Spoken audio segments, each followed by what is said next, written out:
here with the new ShoFIGHT lightweight champion, man. What's up, what's up? Wow, what a battle, man, versus Devin Weber, man.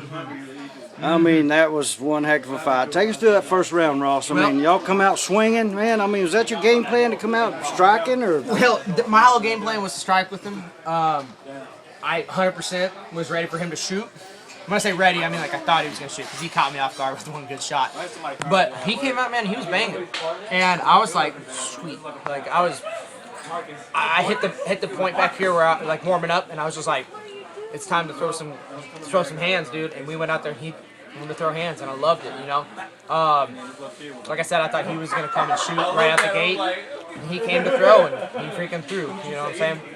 So. He caught you with a few leg kicks there right off in the early round, the first round. And like, man, I'll tell you what, every time I fight, it doesn't matter. There's always something to learn.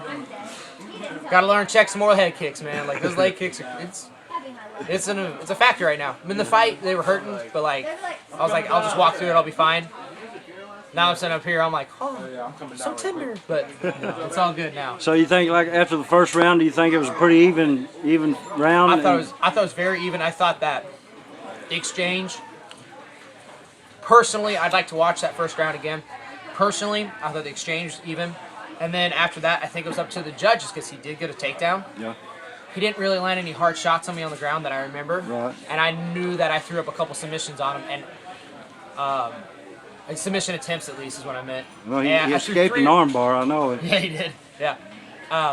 So I like three or four. So it just depends on how you watch the fight, how you thought. You know, people are gonna say, "Well, he out wrestled you," and other people say, "Well, you're way more active on the bottom." Personally, I just wish that he hadn't got me down. Yeah. You know, so there's always something to learn. Like so, after the first round, when you went to your corner, what was your corner man telling you? I mean, they were asking me like, "How you feeling? How you feeling?" I was like, "Feel good, man."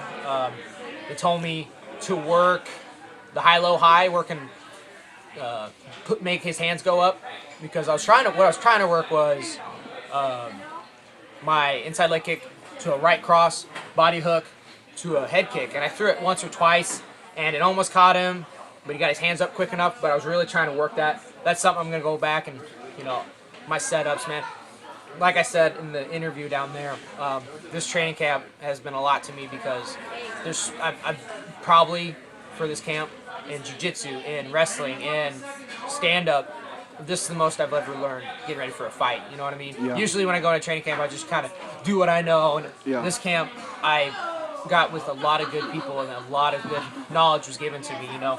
And I really feel like this is the fight where I really turned the corner as a fighter. Like, I think, like, up until then, I was scared to get hit. I think I was scared to do a lot of stuff, you know, and in this fight I just said, we're going to do it today. And I think this fight with a tough guy like Devin, who's well-rounded, as he displayed as a decent striker, man, I think that this was kind of a turning the corner in my career, even as an amateur fighter, you know, kind of saying it's time to start stepping up and really taking it serious, you know. Well, I guarantee you stepped it up, man, from the last fight. I mean, you just keep going up and up, and excuse me. So now what's next for Ross? I mean, man, you're gonna get another couple more amateur fights, and then I've always said since I was a kid. I was listening to Frank Trigg. I listen to every freaking fighter that's ever talked. You know, I'm a big nut. And Frank Trigg always said, "Let your fighters have at least 15 fights before they go pro, so they can decide." And I think this fight, like I said, was a big turning point in my mind, mentally and spiritually. And I think that I'm gonna get 2 more and probably go pro after that. I've always said I wanted 15, just to make sure I want to do it as a professional. And I think this fight's really turned my corner and said, let's take it serious. Now I know you graduate school this year. Yes, I did, finally. So will that mean, will you be taking on more fights now? I know you usually just take maybe a fight a year. Now you're going to step up more of your fight game, or more of your fights? Or take more fights? I probably will take more fights. I don't think it's going to be one of those things where I fight every weekend. I think that I like having the 3 months on, 3 months off. Like, I like to... It's like a 3-month cycle. I like to have a month and a half off and a month and a half on to fight. And at BFC, we're doing a lot of growing as a gym, not just as fighters, but like just as kind of a community. And you know, we're branching out, trying to get into traditional stuff, trying to, you know, reach the mark, like make the market and become a real staple, not just in Southwest Missouri, but just a big staple as a gym. And I really want to work to make that a, you know, I really want to start focusing on my jiu-jitsu, really get certified in that, and start getting some good guys coming in, man, some good trainers, all that stuff. I really want to work towards that. So it's kind of going to be split between me being a coach and being a fighter. So I think you'll see me fight more, but I think it's not going to be every other weekend or anything like that. Well, I'll tell you what, I always enjoy watching you fight, and Thank you. And you're just always impressive, man. I mean, even if you know the fight you had with Austin Anderson, I mean that was a tough fight, man. A lot of stuff was learned. Can you compare him with Devin?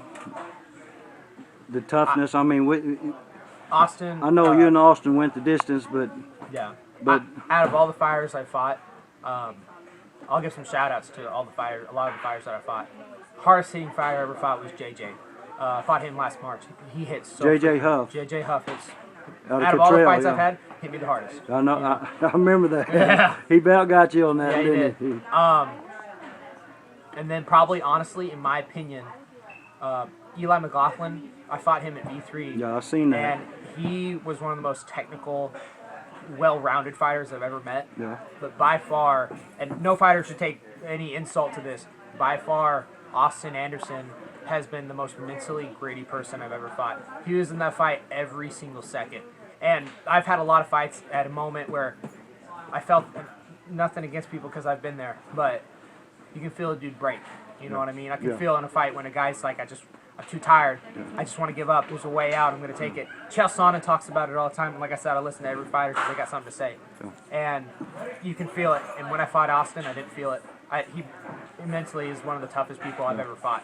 And in this sport, that's something that's so valuable that you can't teach. You know what I mean? I'm not saying that Devin's not mentally tough because he's a wrestler, man. He's freaking tough, dude. I'm not saying that Eli McLaughlin or any of those other guys I fought weren't mentally tough.